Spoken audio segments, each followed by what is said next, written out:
Maksudnya begini, Bapak ini tanya status di dalam surat Al-Fatihah salah satunya itu ada bunyinya iyyaka na'budu wa iyyaka nasta'in. Hanya kepadamulah aku menyembah dan hanya kepadamulah aku minta pertolong. Pertanyaannya adalah, bolehkah saya itu meminta padahal yang meminta dan yang diminta itu adalah pelakunya satu? Bolehkah saya berdoa? Pun sekarang saya proses melihat dari ayat tersebut ada dua, Pak.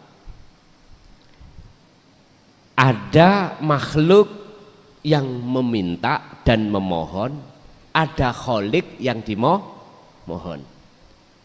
Bahasa iyyaka na'budu hanya kepadamu berarti posisi Anda itu masih di muraqabah. Ayat ini masih di muraqabah. Muraqabah itu apa? Jenengan sudah merasa bahwasanya Allah itu dekat, tapi belum ketemu. Inilah yang maksudnya ketika saat Rasulullah didatangi malaikat Jibril dan bertanya tentang mahwa al-ihsan. Setelah iman kan ihsan, Pak ya. Apa sih ihsan itu? Iman yang sudah benar. Iman yang sudah benar adalah iman di mana dalam hati sampai sudah tidak ngimani adanya selain Allah. Selain Tuhan yang bisa menolong, yang bisa bergerak, yang bisa memunculkan rasa, yang bisa macam-macam selain daripada engkau enggak ada. Berarti sik muraqabah. Ketika jenengan posisi muraqabah mboten napa-napa.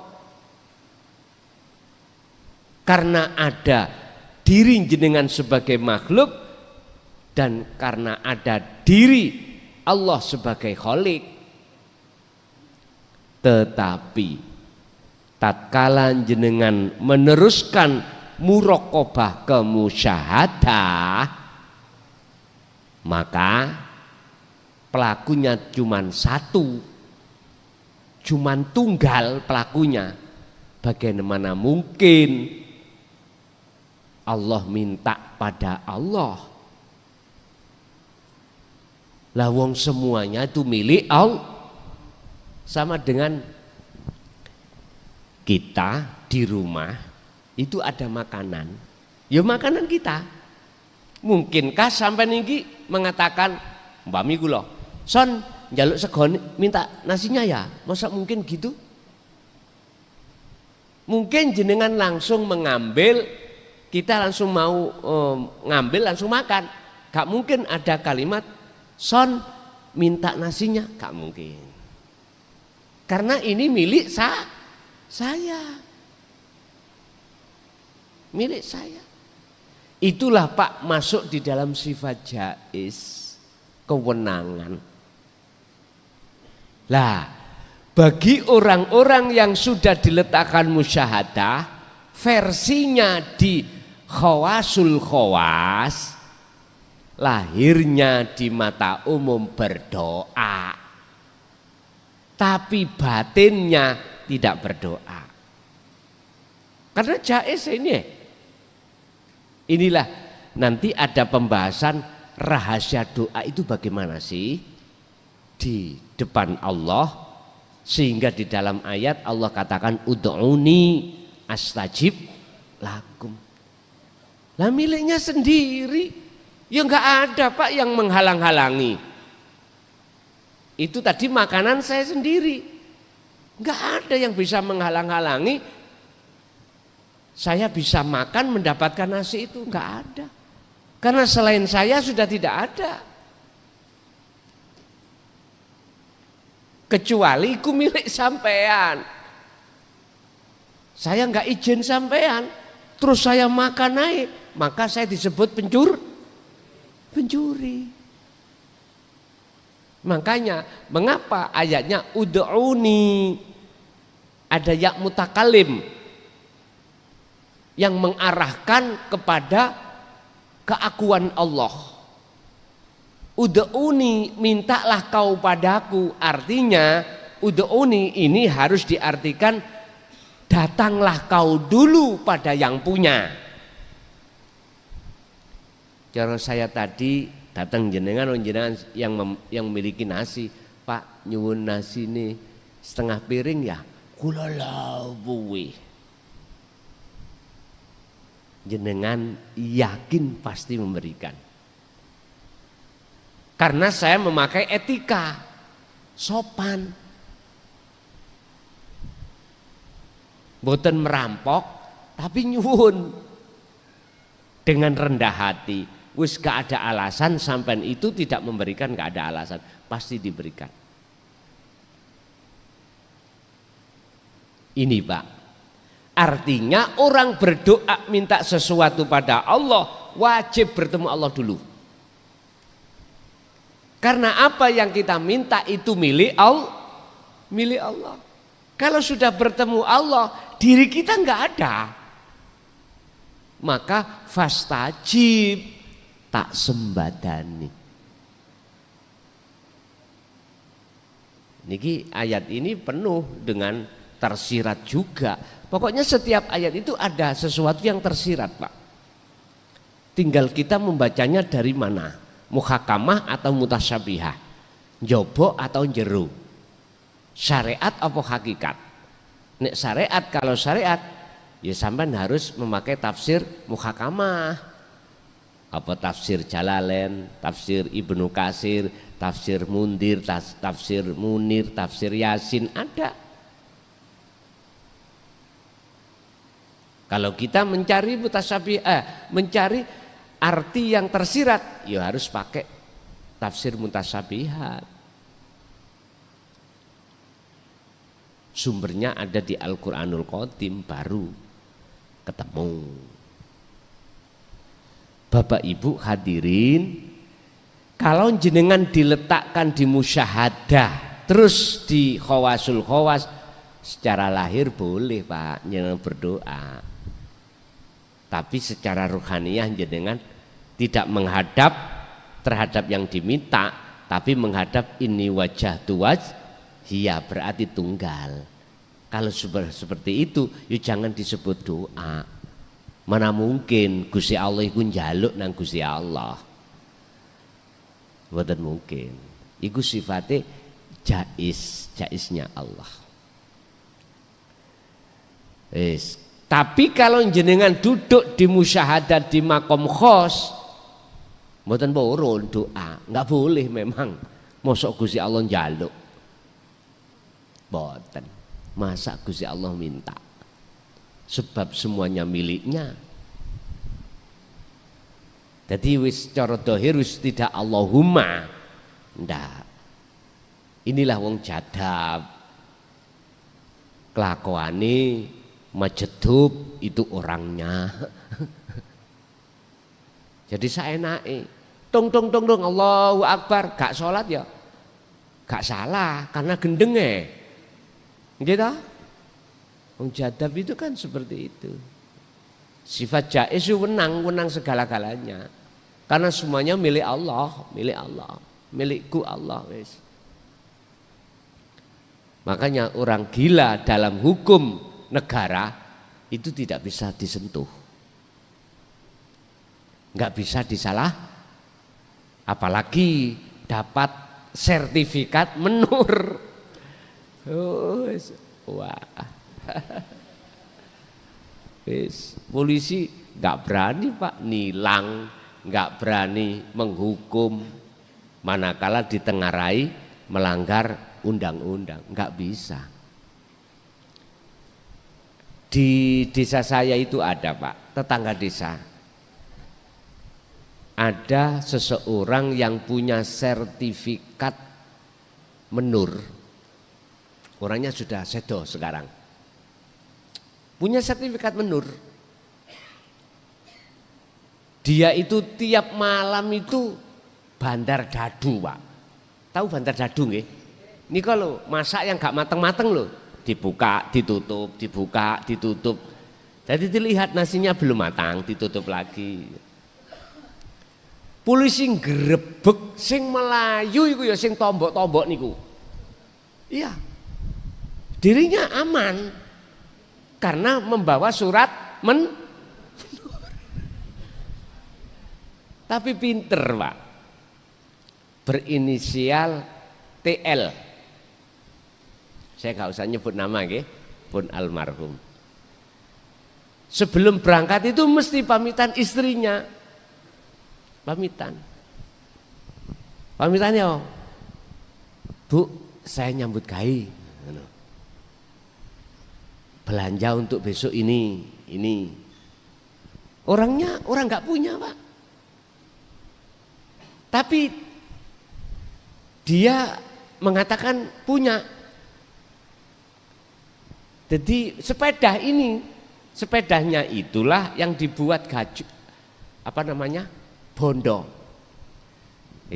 Nyun sewu. Enggak pernah yang namanya TL itu dengar kalah itu enggak pernah. Mesti pulang bawa uang. Iya.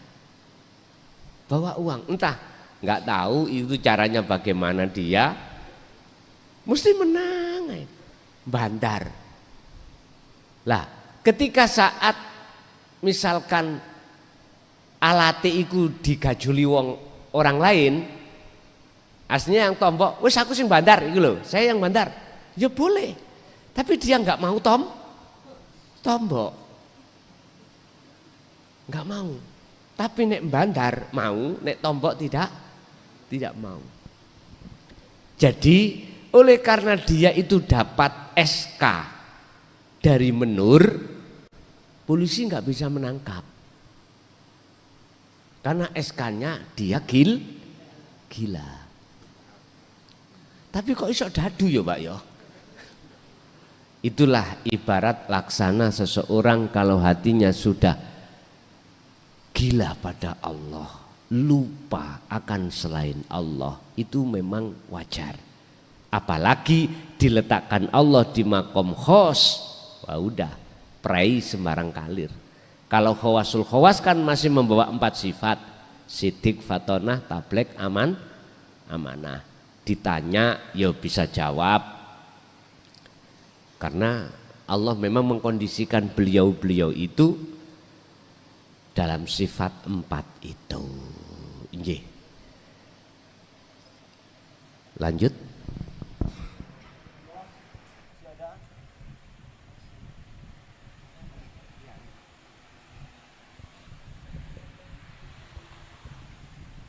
Assalamualaikum warahmatullahi wabarakatuh. Matur nuwun Gus, yang selama ini telah memberikan pencerahan. Dan matur nuwun, alhamdulillah saya bisa hadir juga di sini.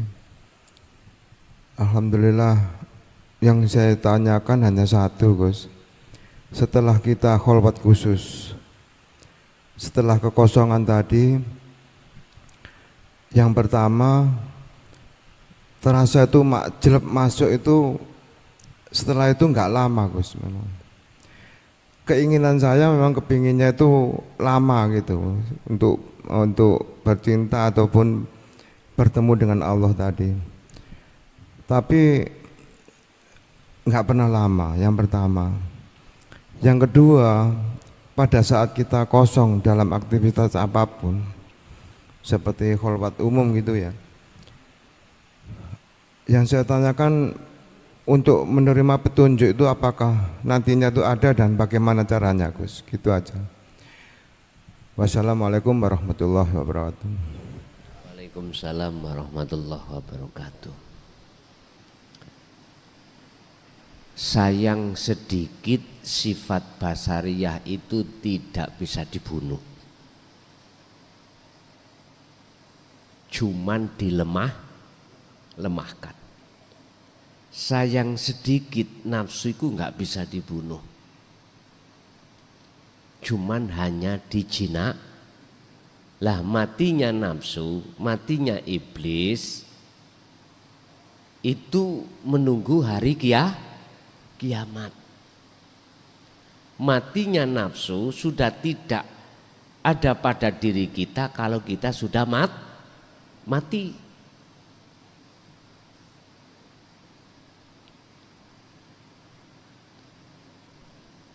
Akhirnya di dalam satu ayat Allah mengatakan wama ubarri'u nafsi innan nafsa la amaratum bisu.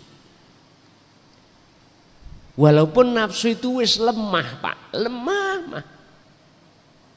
Jangan diharap, jangan dikira dia itu nggak bisa melawan.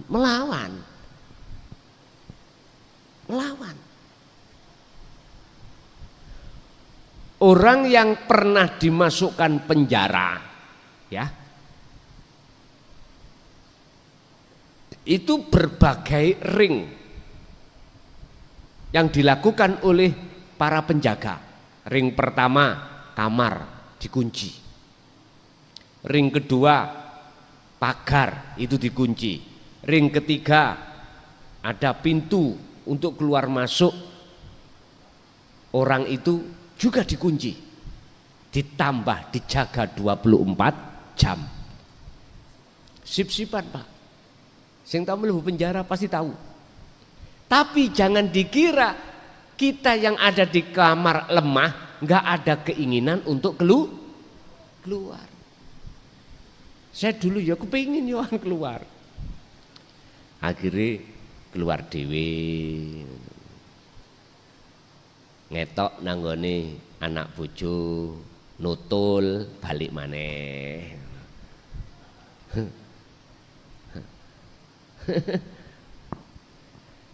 Pak, memang keinginan kita sebagai manusia pengen sing suwi, lah ngoten nggih. Pengen gendaan, pengen ketemu Allah lama. Tetapi mengapa kok diterjadikan Allah itu hanya sebentar? Itulah biar terjadi hukum basariah tadi. Yang kedua, Allah punya maksud niku. Punya maksud sendiri. Yang maksud itu kebaikan buat kita. Mengapa nafsu itu tidak dibunuh aja oleh Allah? Padahal mudah bagi Allah untuk membunuh nafsu, mudah. Ternyata liyabluwakum ayyukum ahsanu amala. Inilah sebagai ujian kita di mata Allah, apakah kita masih tetap iyyaka na'budu atau tidak. Hanya itu. Apakah kita masih tetap untuk setia pada Allah atau tidak. Padahal Pak, innallaha ya'lamu ma fis sudur. Kita nggak akan pernah bisa sembunyi dari penglihatan Allah. Sebab Allah itu yo ada pada diri kita sendiri. Bagaimana kita akan sembunyi? Oh nggak bisa. Lah, terus yang ditanyakan bagaimana di situ nanti supaya jenengan iki tidak sebentar sehingga lama. Tapi ojo sampai ngatur Allah lo ya. Jangan, kita yang diatur. Ini Rasulullah langsung diajari Allah 24 jam. Wadhkur isma rabbika bukrata wa asila wa minal laili fasjud lahu fasabbihu lailan tawilan. Muhammad dalem dikira awakmu esuk sampai sore, bengi pun yang panjang berarti sore sampai esuk. Lah sing dimaksud ayat di situ al-insan itu zikir yang bagaimana menyebut asma Allah yang bagaimana yang dimaksud? Ternyata zikir yang menjadikan kesadaran dirimu bahwasanya dirimu itu tiada. Berarti zikir yang mana? Ternyata inilah Pak, proses zikir sirul asror menuju zikir fana'u dzikri. Itulah nafi isbat. Mungkin kita kenal zikir nafi isbat, yaitu jadi waktu demi waktu, jenengan pagi sampai sore, sore sampai pagi, gunakan lewat napas itu Anda untuk sadar diri bahwasanya Anda tidak ada. Berarti ya napas itu iya. Sebab napas itu walaupun jenengan tidur atau tidak tidur tetap berjalan. Inilah mengapa Rasulullah dijuluki makom maksum, makom di mana tidak sedetik pun lalai dari Allah lewat napas niku.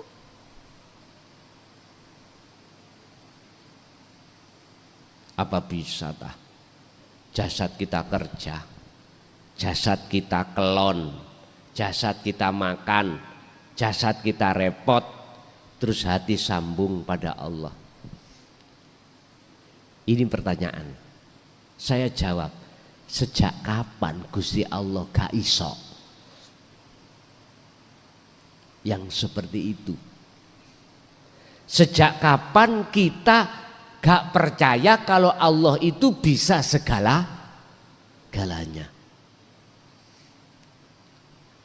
Berarti jenengan tanya, tak jawab, yang jawaban saya mengandung pertanyaan. Bisakah kita itu jasad repot, hati sambung terus nang Allah? Tak jawab. Sejak kapan kau itu masih ragu sama Allah? Kalau Allah enggak bisa seperti itu. Wis, nggih bingung Gus nek jawaban koyo ngono kuwi. Wis ngeten mawon ben gak bingung. Sampean kalih kula kan pernah dadi anak kecil toh, Pak? Pernah. Ketika jenengan lahir, kita disuruh makan sendiri nggak bisa.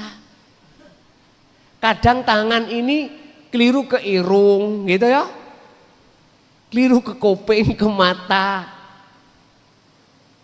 karena kurang terbiasa.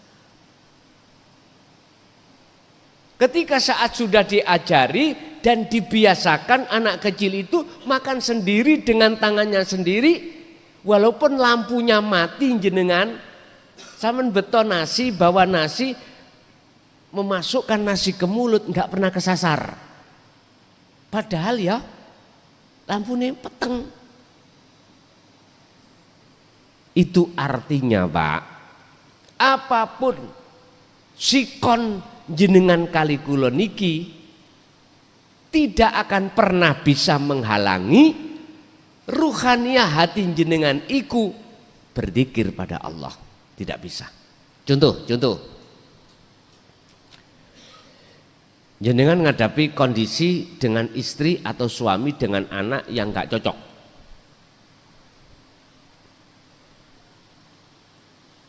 Jenengan bermodalkan yakin bahwasanya ma lakum dzarra wala naf'an, selain Allah itu tidak wujud. Berarti kalau tidak wujud tidak bisa apa-apa. Lah terus nyatanya istri, anak, suami itu kok bikin pola gawe yang gak enak. Lah jenengan ini bisa langsung tembus melihat Allahnya, maka wujudnya anak, istri, suami tidak nyata dalam pandangan hati jenengan. Mana mungkin jenengan akan bisa terhalang dengan kewujudannya anak, istri, suami, sementara ketiganya itu dalam pandangan jenengan ini sudah tidak ada. Bagaimana mungkin sesuatu itu bisa menutupi Allah, padahal sesuatu di mata Allah itu tidak mempunyai sifat wujud. Tidak bisa, Pak. Jadi hal itu bisa selalu tertancap di dalam diri jenengan. Rahasianya adalah fastaqomu, istiqomah, terus berzikir. Bahkan Syekh Ibnu Athaillah di dalam salah satu makalah mengatakan la tatruk adzikra, jangan kau tinggalkan zikir itu.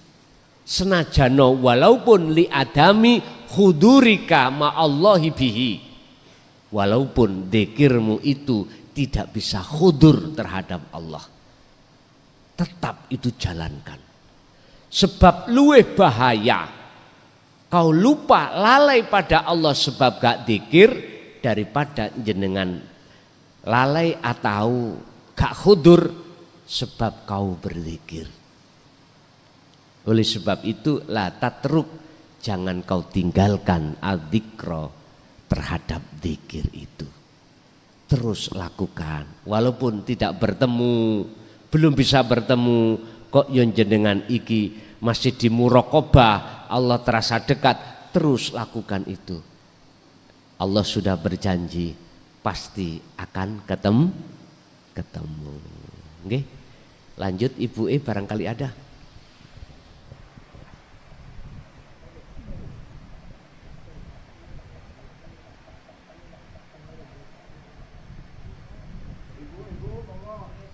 Mboten enten Bu. Lah nek mboten enten kula paring nih Bapak nggih.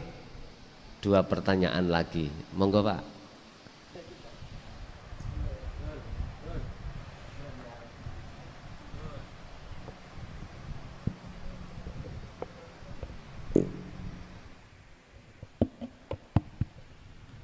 Bismillahirrahmanirrahim. Assalamualaikum warahmatullahi wabarakatuh. Syukran jazilah Kiai atas pemaparannya. Tadi sedikit ada pembahasan yang menyinggung soal thariqah. Dulu kami waktu ada di pesantren pernah membaca sebuah kitab. Nama kitabnya Iqadul Himam ala Syarhil Hikam, karangan Al-Imam Asy-Syaikh Ibnu Ajibah.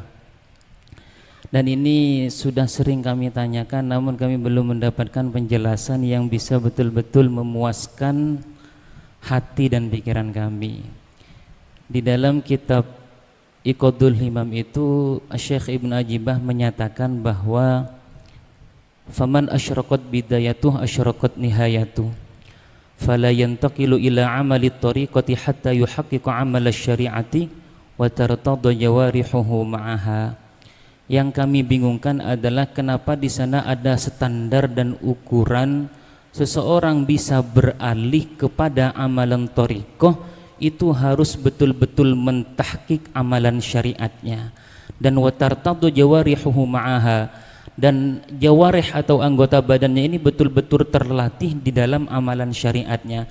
Sebenarnya apa yang dimaksud dengan amalan syariat? Apa cukup yang al-wajibat saja atau mencakup terhadap yang al-masnunat sekaligus? Karena banyak kami temukan di luar sana orang awam yang ilmu syariatnya saja atau ilmu dohirnya saja belum berkompeten di dalam bidang itu, tapi sudah memberanikan diri untuk membaiatkan diri masuk ke dalam thariqah, padahal syariatnya belum matam atau belum tahqiq. Mungkin sekian pertanyaan kami. Matur suwun, terima kasih. Memang Pak ya, ada makalah yang mengatakan seperti itu, jikalau syariatmu belum mumpuni, jangan pernah naik untuk jenjang berikutnya. Tetapi lewat pertanyaan ini, sebelum kami menjawab, perlu kami tegaskan bahwasanya apa sih syariat itu, apa sih thariqah itu, apa sih hakikat itu, apa sih makrifat itu. Kita harus paham satu per satu.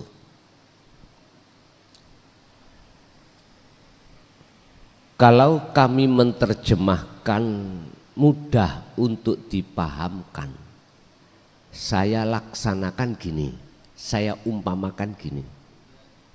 Syariat adalah sebuah kendaraan. Kendaraan, entah kendaraan apa terserah. Thariqah adalah jalan. Hakikat adalah tujuan yang ada pada diri jenengan sebelum berjalan tadi. Makrifat adalah nyatane hakikat. Ketika Anda berkendara melewati jalan, mesti punya tujuan. Kemana? Oke, kita ke sebuah toko. Untuk beli apa? Beli pulpen. Sebelum datangnya syariah dan thariqah, hakikat itu sudah ada dalam diri jenengan. Tujuan Anda sudah ada. Saya ulang, sebelum datangnya syariat dan thariqah, sepeda dan jalan, dalam hati jenengan itu sudah ada tujuan untuk beli pulpen. Lah, biar nyata tujuan jenengan berkendaraan. Kalau sudah sampai tujuan, toko apa, katakanlah toko barokah. Sepeda sampai bawa masuk ke toko enggak? Jalan itu juga sampai bawa ke toko enggak? Jenengan hanya membawa tujuan. Masuk ke toko, kemudian beli pulpen. Kalau sudah dapat pulpennya, berarti itulah nyatanya hakikat disebut makrifat. Oke. Bagaimana kita itu bisa sampai pada makrifat? Syariah adalah kendaraan. Mana kendaraannya? Kendaraan sampai menuju makrifat syariat iku apa? Sebab ngene, Pak. Nyun sewu, nanti ada penjabaran tentang masalah syariat hakikat itu piye, thariqah hakikat iku piye, hakikat iku bagaimana? Mungkin itu diterangkan di dalam kitab Sirul Asrar karangan Syekh Abdul Qadir Jailani, kalau nggak salah loh ya, dan dalam kitab-kitab yang lain. Tapi yang jelas, kalau kita memandang syariat adalah sebuah ilmu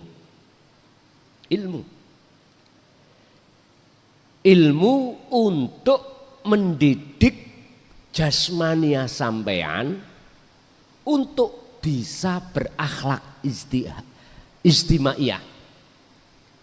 Hal ini ada kaitannya dengan ibadatul jawareh. Ada kaitannya dengan ibadah yang bersifatkan zahiriyah. Sebab manusia tidak hanya jasmani, uga juga rohani. Dididiklah jasmani kita dengan hukum syariah. Kita bahas, saya tidak membahas syariat hakikat, thariqah hakikat, enggak. Saya secara umum aja dulu. Dengan ilmu syariah itulah, maka di situ ada batas hukum antara larangan dengan perintah. Mengapa dikatakan syariat? Karena dohiriyah. Contoh sholat, yang hukum syariat mendidik terhadap kita, jasmaniah yang melakukan. Ini belum menyentuh keruhaniah, belum. Masih menata tentang masalah jasmaniah. Lalu thariqahnya mana? Jalannya mana? Bapak Ibu, Innallaha huwa rabbi wa rabbukum fa'buduh hadza siratum mustaqim. Kalau syariat itu sebuah ilmu sistem untuk mendidik kita biar bisa meninggalkan larangan, menjalankan perintah secara jawareh atau secara fisik, maka thariqahnya adalah sebuah nama dari seluruh ubudiyah. Baik ibadatul makhduf atau ghairu makhduf, murni atau tidak murni. Ini menata jasmani dulu, sebab ada hubungannya dengan hablum minan nas, hubungan sesama manusia, etika, akhlak ijtimaiyah. Sebab kalau ini tidak sampai lakukan, akan disisihkan di tengah masyarakat sesama umat maghrib tung gak salat, berarti kan gak ngelakoni syariat, gak melakukan syariat, kita tidak bersyariat, akhirnya digunjing tetangga. Lah, nama sebuah sholat, nama sebuah aktivitas sholat, itulah thariqah. Saya tidak bicara thariqah yang dipandu oleh jatman yang mutabaroh, bukan Pak ya, bukan. Saya tidak arahnya ke situ. Saya tidak menyentuh thariqah mutabaroh, itu bukan. Yang jelas thariqah itu ada jalan. Artinya sholat ini sebuah jalan untuk Anda bisa bertemu Allah. Harus dikasih tujuan. Lah, tujuan inilah yang kusebut ilmu hakikat. Sebab tatkala jenengan iki sholat tanpa ilmu hakikat, aku tanya, ketemu Allah enggak? Jujur Pak, kami juga jebolan pesantren, tapi bukan berarti saya alim, enggak, saya enggak ngaku itu. Oh, ngaku mondokku itu belakrak kok. Iya.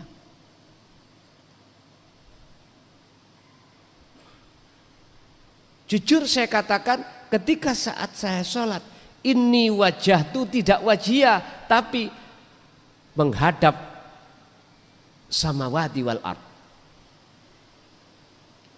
Kejujuran ini harus kuungkapkan. Pertanyaannya, sholat yang seperti ini apakah dianjurkan? Coba kita buka di dalam surah Al-An'am ayat 79.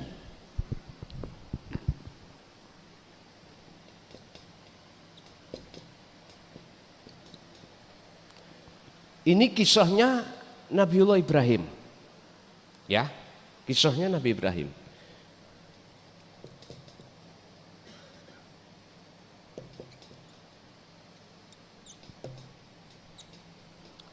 Inni wajjahtu wajhiyah lilladzi fataras samawati wal ard hanifah. Terus di belakang ditutup wama ana minal musyrikin.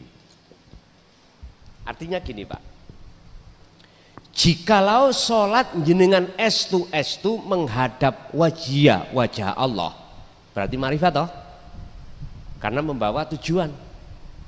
Maka wama ana minal musyrikin, dan saya tidak termasuk golongan orang-orang yang menyekutukan. Gambarane jenengan sholat atine iki gak eling urusan donya. Ini samawat. Sekarang lewat ayat ini saya ambil mafhum mukhalafah. Artinya kebalikan daripada ayat ini. Ketika ini wajah tu tidak wajiyah tapi menghadap samawati wal ard, maka jelas manafi yang ada di sini hilang. Akhirnya wa ana minal Terima gak terima, fakta seperti itu kita. Mungkin dibuka di dalam surat Al-Baqarah ayat 54. Kisah Nabi Musa diperintahkan Allah di tengah-tengah kaum. Oleh karena kaum itu hatinya bittikhadikumul ijla, isinya adalah anak sapi atau sapi, artinya menyembah sapi, maka Nabi Musa diperintahkan Allah ke kaum itu mengatakan, innakum dolamtum anfusakum, kamu itu telah berbuat dolim pada dirimu sendiri. Dengan bentuk apa? Bittikhadikumul ijlah, menjadikan anak sapi sebagai penyembahan. Itu kinayah. Maknanya kita itu dalam hati kita ada selain Allah itu. Contohnya saya tadi, ada isinya samawati wal ard. Terus lalu bagaimana? Beliau Nabi Musa mengatakan solusinya. Jenengan kaum itu dikongkon bertobat dengan cara faktulu anfusakum, matikanlah dirimu. Bukan bunuh diri lo ya, mematikan keakuanmu. Ini akan bisa manakala jenengan paham hakikat, paham ilmu hakikat. Sebab gini Pak, mohon maaf, ilmu syariat itu untuk mendidik jasmani, supaya jenengan ini melakukan ibadah jawareh, ibadah fisik itu betul. Lah hukum ilmu hakikat atau sering disebut ilmu tasawuf itu untuk mendidik rohani, supaya jenengan itu punya akhlak pada Allah, punya akhlak. Dan atau boleh saya artikan, apa fasilitas yang Allah berikan pada kita berupa thariqah, jalan, sholat, zakat, puasa, haji, betul-betul bertemu Allah. Ini dari pertanyaan tersebut, apakah kok berani-beraninya dia belum bersyariat kok ya wani-wani masuk ke hakikat? Mohon maaf Pak, saya tidak akan pernah menyalahkan terhadap manusia yang mengikuti proses dari syariat thariqat hakikat makrifat, dan saya pun tidak akan menyalahkan mereka yang syariatnya tipis langsung melebu hakikat, karena saya sibuk memandang semua karena Allah. Hanya itu. Jadi perlu digarisbawahi, saya tidak akan pernah menyalahkan inisiatif atau ide sistem orang lain yang sistem itu beda. Mungkin ya, kados jenengan ini masanya sudah tidak seperti waktu jenengan umur 15 tahun. Jenengan sudah melampaui umur 40, 50, 60. Masa sih aku kate mencari setebal apapun syariatku, misalnya nggih. Terus aku tanya, cukup syariat ilmuku sampai kemana? Dikatakan cukup dan diperbolehkan untuk masuk di dalam thariqah hakikat. Bisa menjawab jenengan? Sampai sekarang saya tidak bisa menjawab. Batas saya itu cukup syariate dan boleh untuk ning thariqah hakikat makrifat. Sebetulnya thariqah jalan ini sudah sejak kecil Pak. Kita itu berthariqah. Saya tidak bicara thariqah muktabarah loh ya. Sebab saya tanya, Rasulullah thariqah ya Pak? Aku tanya, ada yang bisa jawab? Tolong dibantu. Estu tolong, saya nggak tahu. Kalau bicara yang mutabaroh ini, saya bertanya, dulu Rasulullah thariqahnya apa? Apakah yang mutabaroh, yang dinaungi Jatman ini beliau? Tolong dibantu, saya karena tidak tahu. Tetapi saya dalam hati yakin dengan bahasa fa'budu hadza siratum mustaqim, segala macam nama aktivitas beliau jadikan sebagai jalan untuk bertemu Allah. Sholatnya bertemu Allah, daharannya yo bertemu Allah. Bahkan sampak, mohon maaf, baik ibadah yang mahdhuf atau ghairu mahdhuf, murni atau tidak murni, beliau selalu menggunakan jalan itu untuk bertemu Allah. Jadi sekali lagi saya tidak menyalahkan saudara saya yang sibuk untuk menebalkan syariatnya, terus masuk dalam thariqah mutabaroh, monggo, iku haknya sendiri. Dan saya pun tidak akan pernah menyalahkan. Bagi jenengan, mohon maaf, yang tidak menebalkan syariat, terus gak masuk thariqah mutabaroh, tapi jenengan iki meyakini semua apa aktivitas yang diterjadikan Allah jenengan jadikan sebagai jalan untuk bertemu Allah. Tapi harus ada wasilahnya, Pak. Apa penyambungnya? Adalah zikir. Hanya itu. Ringkes tak? Terus bagi saudaraku yang sibuk menebalkan hukum syariat terus lali tentang hukum hakikat, mohon maaf, umur jenengan kantun pinten? Kan kita nggak tahu, Pak, nggak tahu. Sebab bagaimana maksud Allah dalam satu ayat Al-Isra ayat 9 ayat 27 72 ayat 72, tolong dibuka Al-Isra 72.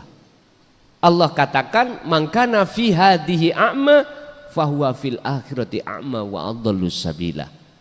Barang siapa saat di dunia hatinya masih buta pada Allah, terus meninggal di akhirat pun juga buta, wa adallu sabila. Tolong iki yo dingen-ngen. Saya tidak mencari kebenaran, tidak membenarkan diri, enggak. Tadi sudah saya katakan, saya hormati segala saudara saya yang eksis terus dalam syariat, moh hakikat, monggo. Karena beberapa makalah sehingga beliau tidak berani untuk ke hakikat. Saya juga tidak menyalahkan bagi saudara saya syariate ora pate ono tapi wis wani masuk ning hakikat. Saya enggak berani menyalahkan. Mungkin dalam pertimbangan jenengan secara ruhaniyah umur tinggal sedilut, belum ketemu Allah, belum mengenal Allah, akhirnya dia lebih mengementingkan ibadah yang bersifatkan qalbiyah, ruhaniyah ini. Hafidhu ala sholawah wassolatil wusta wa qumu lillahi qanitin ay khashiin. Setahu saya, Pak, ning Quran iku nek bahas salat wajib khusyuk. Khusyuk iku harus bertemu Allah. Setahu saya loh. Makanya saya cowari ayat per ayat, ketika membahas sholat enggak pernah memakai kalimah fa'alah, mesti memakai kalimah koma. walaupun wazannya ikut wazan fa'ala, koma asluhu qawama ala waznin fa'ala. Ada apa dengan koma? Kalau boleh saya katakan, nek fa'ala adalah perilaku secara jasmani, nek koma tidak hanya jasmani tapi rohani. Mungkin ada makalah juga di dalam hikam, husnul a'mali nata iju husnil akhwal mingkol bin zahidin. Bagusnya laku dohir fisik iki ditentukan bagusnya laku keadaan rohaniah jenengan. Ruhaniyah jenengan kali kula keadaannya ada dua, mingkol bin zahidin au mingkol bin rohibin, condong pada Allah atau condong pada selain Allah. Hanya itu.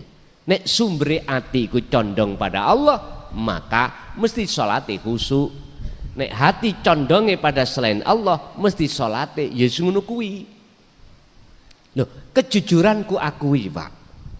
Enggak bisa saya itu mendapatkan kekhusyuan sholat ketika saat saya mohon maaf bergelut dengan syariat saja, sedangkan hakikat saya abaikan.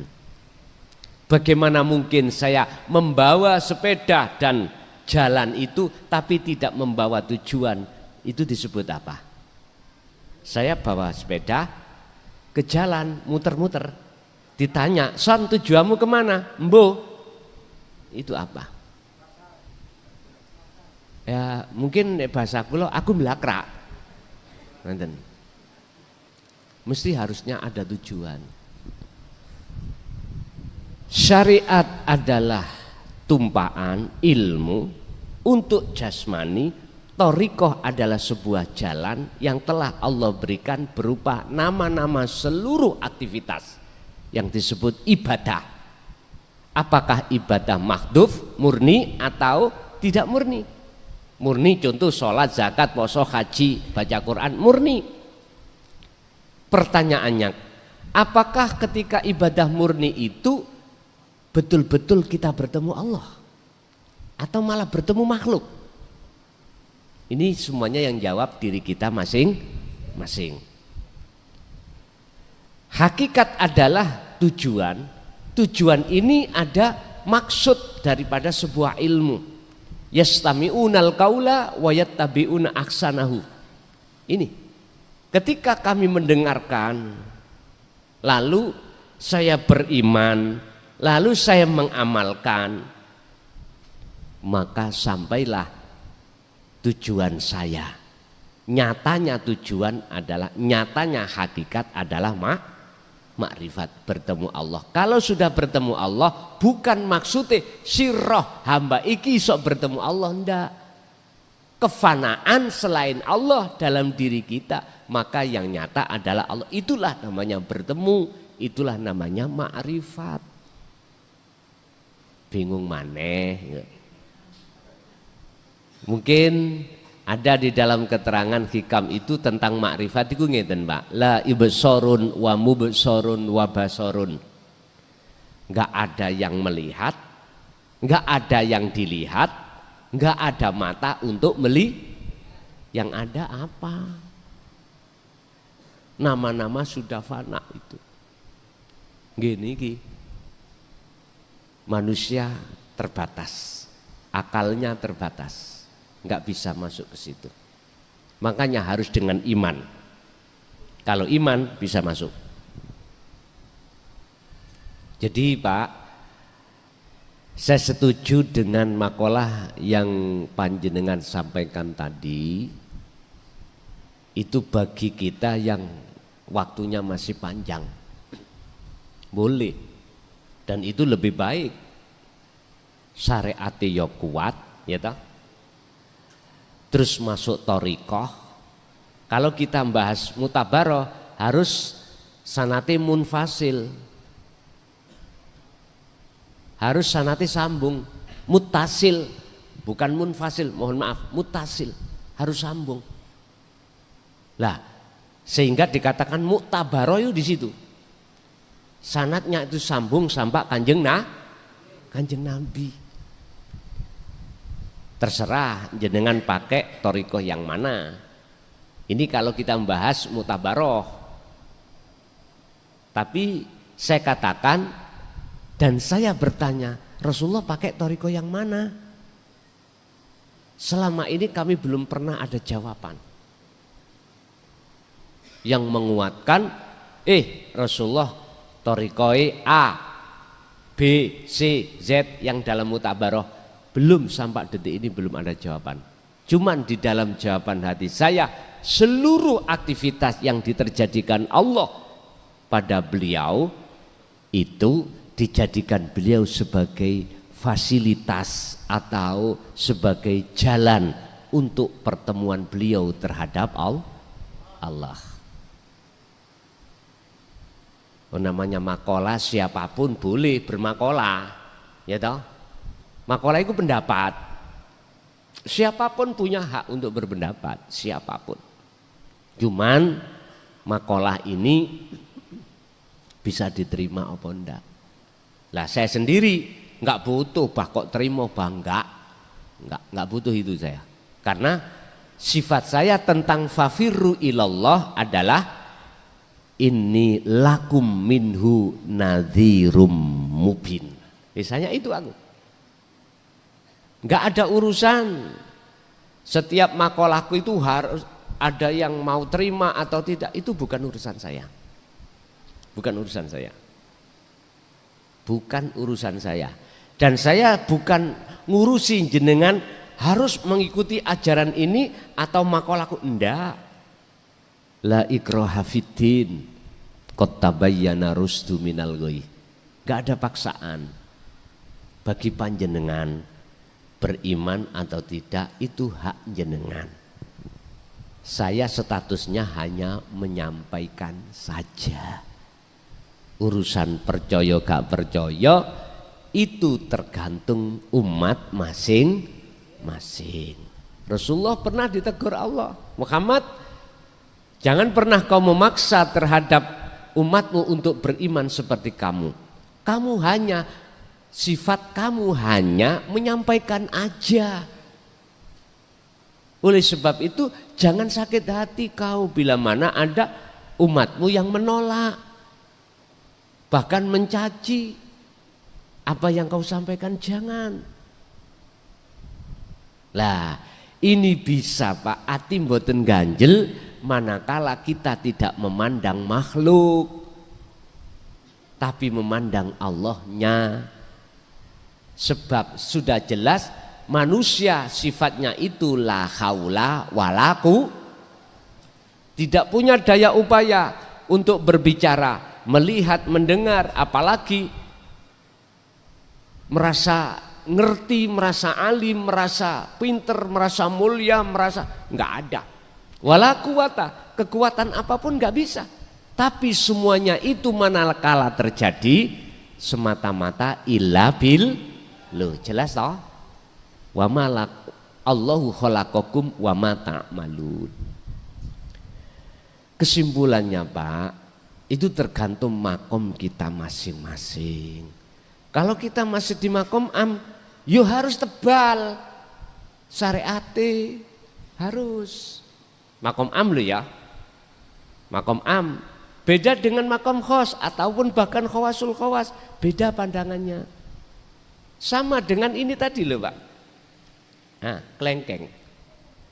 Kalau jenengan iku memandang rasa manis itu dari makhluk, jelas datangnya dari makhluk.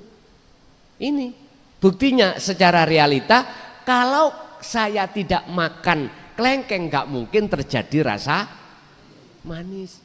Benar toh? Miturut makom kita. Tapi kita tidak sadar pandangan makom khos atau khawasul khawas. Makom khos atau khawasul khawas itu memandang Allahnya. Hidup di dalam rasa tadi. Lawang rasa sampean gak iso nggambarke, apalagi menggambarkan di dalamnya rasa itu, yaitu disebut laisa kamitsli syai'un. Sebab jikalau tidak ada Allah di dalam dan di luar, gak mungkin makhluk itu bisa mendatangkan rasa manis. Lah, inilah perbedaan antara dua pandangan, manakala sama-sama tidak mengerti pandangan satu sama lain, mesti gak iso ketemu, gak iso clear. Sebab kita memandangnya makhluk. Buktinya kalau tidak ada kelengkeng, gak makan kelengkeng, ya memang gak terasa manis. Tapi kita nggak sadar secara ruhaniyah, batiniyah itu ada Allah. Makanya sebab itu tergantung panjenengan. Kalau saya pribadi mungkin lihat kondisi sampean iki sampun sepuh-sepuh, sampun tua. Kapan meninggal yo nggak tahu. Kapan meninggal kita nggak tahu. Apakah nunggu harus tua? Belum tentu. Apakah harus sakit? Belum tentu. Idza jaa ajaluhum la yastakhiruna sa'ah wala yastaqdimun. Kalau itu sudah datang maka tidak bisa dimajukan, tidak bisa dimundur. Kalau jenengan mempunyai pertimbangan, umur ini kapan habisnya, terus untuk menjelang kematian, syariat sampean saonoe, tipis-tipis ritek, tipis-tipis, monggo. Fokuskan hakikat sampean ke makrifat. Ini kalau saya. Tapi bukan berarti saya menyalahkan mereka bergelut terus di dalam hukum syariat. Ndak. Haknya orang itu masing-masing. Saged dipaham nggih? Nggih. Jadi kami di sini sifatnya tidak mencari pembenaran, tapi saya hormati atas semua apa makom di dalam diri seorang manusia. Sebab tentang masalah dzikir nanti ada keterangan di hikam.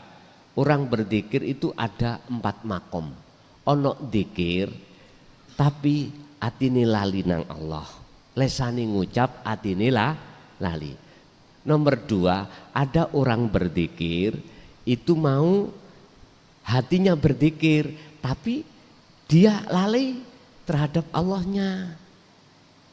Lesan dia berzikir tapi hati lalai. Kedua, hati zikir, hati lalai Allah. Yang ketiga adalah orang berzikir tapi merasa Allah itu sudah dekat. Yang terakhir ada orang berzikir sudah kefanaan selain Allah. Cocok pas syariat, thariqat, hakikat, makrifat. La ilaha illallah, la ilaha illallah, la ilaha illa anta, la ilaha illa ana. Nggih.